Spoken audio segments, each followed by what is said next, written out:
အဆင်ပြေပါတယ်ဒီနေ့လည်းမနေငတ်လို့ပါပဲအဆင်ပြေရှင်းတွေကြမ်းမှာအဆင်ပြေရှင်းနေပါတယ်ပြောနေတာမဟုတ်ပေမဲ့ကိုယ့်အတွက်ကိုမိသားစုအတွက်ကြည်စင်ရမယ့်အနာဂတ်အတွက်ငါပြောနေမှဖြစ်မယ်ဆိုတဲ့စိုင်းနဲ့ကြိုးစားပြီးပြောင်းပြလိုက်တယ်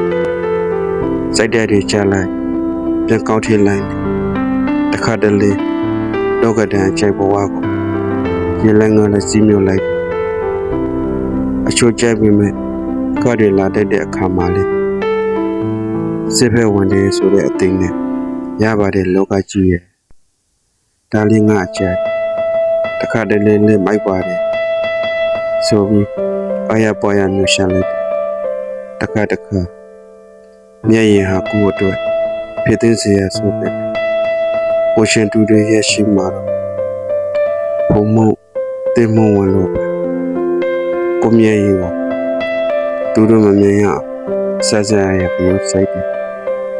ယုံကြည်ချက်တစ်ပွေးတစ်ပိုင်းနဲ့လောကတည်းဘလို့ပြရပန်းဝင်ချဘလို့ပြတိုက်တယ်ကျမရေကိုပြုဆိုင်တယ်ပြောအောင်နေတယ်ဘာဖြစ်အဆင်ပြေပါတယ်